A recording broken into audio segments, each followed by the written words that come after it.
Baik, bismillahirrahmanirrahim. Assalamualaikum warahmatullahi wabarakatuh. Sampurasun, kembali lagi bersama saya Rifdi untuk melanjutkan pembelajaran daring.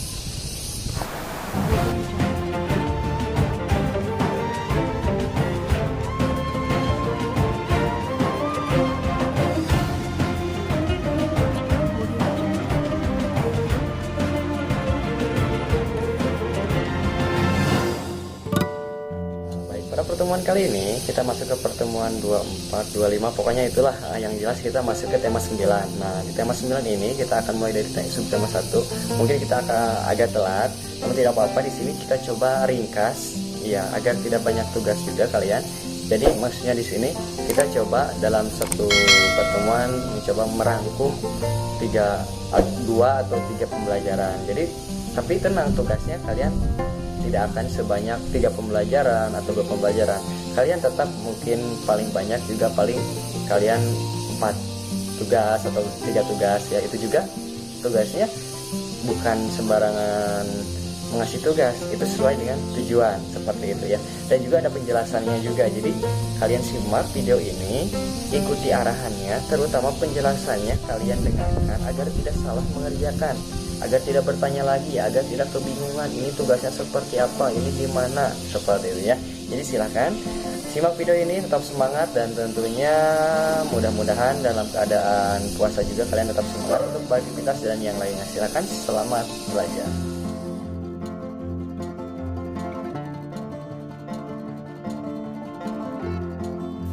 Nah, tadi adalah contoh iklan.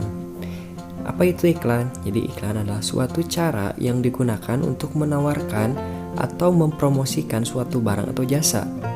Nah, iklan biasanya ada di media cetak seperti koran atau majalah, dan juga di media elektronik seperti televisi, radio, atau betul internet ya untuk zaman sekarang ya. Nah, ini ada contoh iklan, coba kalian perhatikan.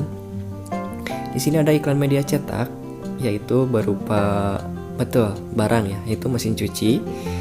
Kalian perhatikan di dalam iklan ini tertera nama barangnya, kemudian ada keterangan-keterangan tambahan seperti di sini ada kapasitas mesin cuci itu menampung 10 kilo katanya.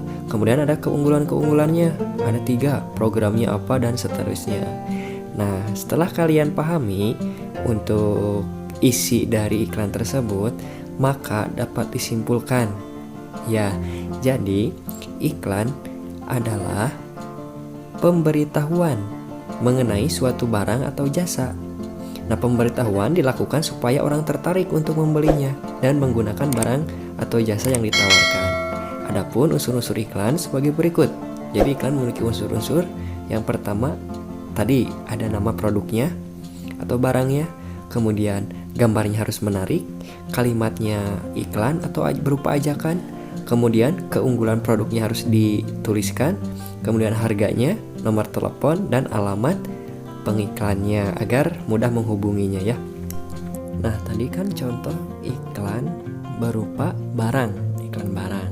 Nah, kalian tahu tidak barang atau benda di sekitar kalian itu merupakan, ya betul, jadi termasuk ke dalam materi ya. Jadi benda di sekitar kita tidak hanya dalam iklan tersebut ya, itu termasuk ke dalam materi. Nah, materi adalah segala sesuatu yang menempati ruang dan mempunyai massa atau ukuran ya. Kemudian dibedakan menjadi 2, ada berdasarkan komposisi penyusunnya, yaitu zat tunggal dan zat campuran. Apa itu zat tunggal, apa itu zat campuran? Kalian simak penjelasan berikut. Nah, zat tunggal adalah zat yang terdiri atas materi sejenis. Contoh benda yang termasuk ke dalam zat tunggal adalah air, garam, gula, dan emas 24 karat. Nah, itu merupakan zat tunggal atau yang termasuk ke dalam benda zat tunggal. Jadi tidak ada campuran lainnya ya. Nah, sedangkan zat campuran adalah zat yang terdiri atas beberapa jenis materi atau zat tunggal. Jadi zat campuran ini mah gabungan dari zat tunggal tadi. Kalau zat tunggal mah sudah zat tunggal saja, tidak ada campuran lagi. Nah, kalau zat campuran mah itu campuran dari zat tunggal. Jadi zat tunggal itu bercampur menjadi zat campuran. Nah, zat campuran dapat dibedakan menjadi dua. Pertama, homogen dan campuran heterogen. Apa itu homogen? Apa itu heterogen? Nah, kita akan bahas. Jadi sebelumnya kalian harus mengetahui contoh dari zat campuran adalah seperti apa. Betul. Contohnya misalkan kopi. Maksudnya di sini ada minuman kopi. Itu termasuk zat campuran antara air dan kopi itu. Nah, sekarang yang akan kita bahas adalah betul zat campuran yang termasuk ke dalam homogen dan campuran heterogen. Nah, yang pertama ada zat campuran homogen, yaitu zat campuran yang penyusunnya tercampur sempurna. Jadi seolah-olah tidak ada campuran. Seperti apa? Misalkan di sini ada air garam. Kalian bisa perhatikan kan, air garam itu si garam dengan airnya bersatu, tidak terpisah ya. Kemudian sirup dan yang lainnya ya, kuningan, perunggu dan yang lainnya. Jadi intinya untuk zat campuran homogen ini adalah zat yang mencampurnya itu tidak terpisah. Ya betul, alias bersatu dengan sempurna, tidak terlihat lah gitu ya. Air dan garam disatukan, kelihatannya air saja, cuma yang membedakan rasanya ya gitu, atau warnanya ya.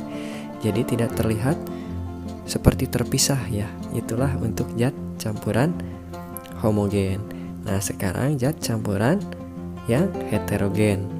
Nah, untuk campuran heterogen adalah zat campuran yang penyusunnya tidak tercampur sempurna. Jadi kebalikannya ya.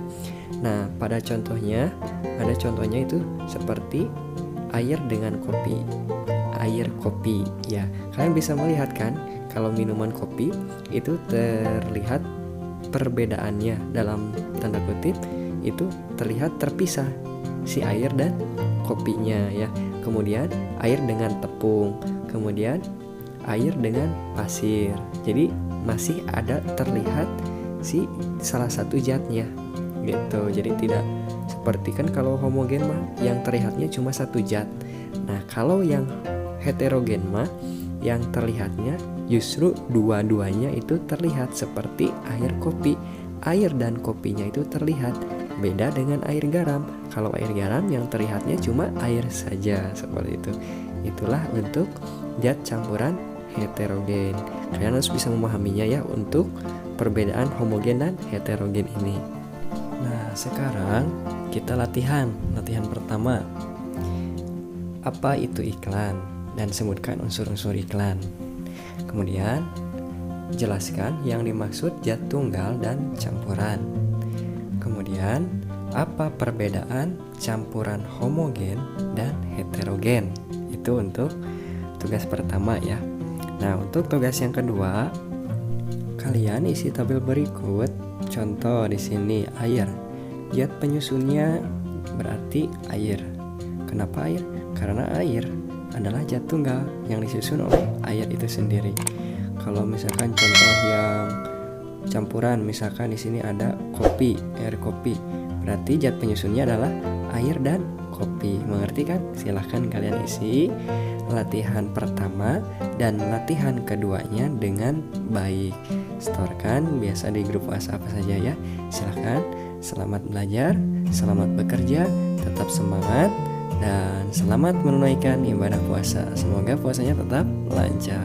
Sekian dari Bapak, wabillahi taufiq wal hidayah.